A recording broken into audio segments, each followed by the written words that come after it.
السلام علیکم. نظر چوہان فورٹس نیو جرسی سے آپ کے ساتھ رابطے میں.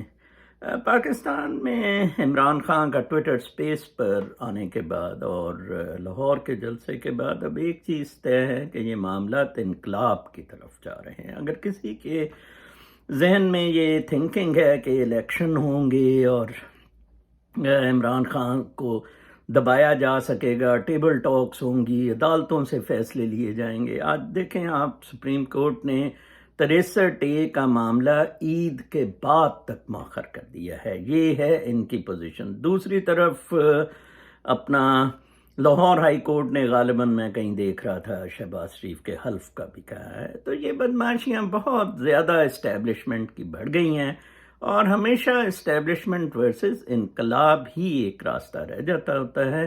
جیسے کہ شاہ فرعون کو خمینی نے نکالا تھا، اسی طرح کا انقلاب میں دیکھ رہا ہوں ان اے ویری سلو فارم. جو first gear, second gear, third gear, کل اس کو ٹیک آف کروایا ہے عمران خان نے لاہور کے جلسے سے، یہ کہہ کر کے ابھی تو پارٹی شروع ہوئی ہے.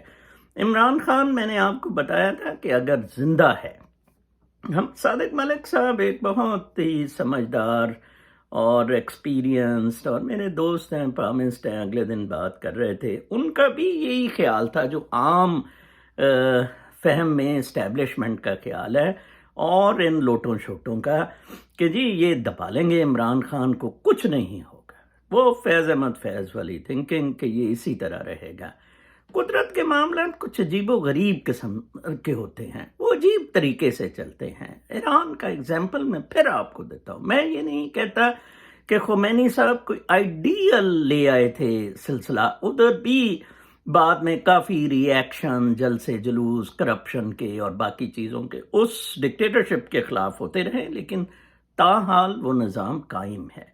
عمران خان یہ کہہ رہا ہے، اور اگر جب بھی الیکشن ہوئے یا انقلاب کے تھرو، تو وہ آ نہیں سکتا، الیکشن ہی ہوں گے، تو وہ یہ ضرور 2/3 میجورٹی لے کے پیک اپ کرا دے گا ان ججز کو، پیک اپ کرا دے گا یہ GHQ کی انٹرفیرنس کو. 58(2)(B)(C) یہ بدماشیاں یہ بالکل اب ختم ہو جائیں گی. عمران خان آپ دیکھیں، صدر پاکستان، کبھی ایسا نہیں ہوا تھا. فضل الہی بالکل ان کے ساتھ ضیاء کے مل گیا تھا، رفیق تاڑڑ ان لوگوں کے ساتھ مل گیا تھا مشرف کے. تو کبھی بھی ایسا نہیں ہوا ہے کہ کوئی پریزیڈنٹ سٹینڈ لے جائے، کوئی گورنر سٹینڈ لے جائے. بیوروکریسی اتنی ننگی ہو، سول بیوروکریسی. کل میں گورنر عمر سرفراز چیمہ کو ٹویٹر پر جواب دے رہا تھا، وہ لاہور جلسے پہ کامنٹ کر رہے تھے، تو میں نے کہا آپ کو اب سمجھ آ گئی ہے کہ میں نے کیوں کوئی 1 درجن سے زیادہ سول بیوروکریسی کے خلاف اپنے والیومز کیے، کہ یہ ان کی حرام توبیوں پہ والیومز کیے. تو یہ قدرت پاکستان کے لیے ایک بہت اچھا کام کر رہی ہے. عمران خان، میں پھر کہوں گا، اللہ تعالیٰ کو اگر منظور ہوا، عمران خان کی بھی یہی تھنکنگ ہے، اور اس لیے وہ سیکیورٹی کے بارے میں اتنا پش نہیں ہے کہ اگر اللہ تعالیٰ نے میرے سے کام کروانا ہے تو وہ کروا لے گا. ٹھیک ہے نا جی. اب وہ انقلاب کی طرف برپا ہے. اب یہ جو سارے کٹھے ہیں، عمران خان ورسز آل، ساری اسٹیبلشمنٹ، اسٹیٹس کو فورسز، ترین بھی غالباً لندن سے آ رہا ہے. وہ اس لیے نہیں آ رہا ہے to help out Imran Khan's cause, not at all. اس کو بلایا ہے ان والوں نے. جی ایچ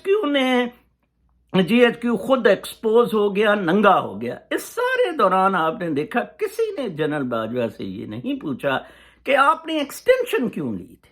دیکھیں ان کی بدماشیاں، اب ان کی بدماشیاں بالکل نہیں چلیں گی. اور میں اردگن سے بھی اسے زیادہ اچھا سمجھتا ہوں، کیونکہ اردگن نے بہت گند کیے ہیں. اردگن تو یہ اس ریولوشن کے 2 سال بعد استنبول میں اپنے الیکشن میئر کے ہار گیا، دھاندلی کی، پھر بھی ہار گیا، پھر دوبارہ کرائے، پھر ہار گیا. ہی از ایکسٹریملی انپاپولر ان ٹرکی. ٹھیک ہے نا جی. عمران خان پیورٹی بیس پہ انقلاب لا رہا ہے. جو عمران خان کہہ رہا ہے وہ ایک عام فہم، عقل رکھنے والا آدمی، سمجھ بوجھ والا، وہ کہتا ہے کہ سچ تو یار یہ ہے. تو اس لیے اب آج یہ بے شک نیشنل سیکیورٹی کا امبیسڈر بے شک کہہ دے جی عمران خان نے پستول ادھر رکھ کے میرے سے یہ کروایا، بے شک کہہ دے. یو ول سی کہ انقلاب آ کے رہے گا. جیسے میں اس دن صادق ملک صاحب کو کال ہینگ اپ کی کہ ملک صاحب آپ بھی ادھر ہیں، میں بھی ادھر ہیں، آپ دیکھ لینا اگر عمران خان زندہ رہے اوکے تو قدرت کو منظور ہے تو یہ انقلاب آ کے رہے گا، سٹیٹس کو تباہ و برباد ہو کے رہے گا۔ اپنا بہت خیال رکھیں، اگلے ویلاگ تک کے لیے اجازت، اللہ نے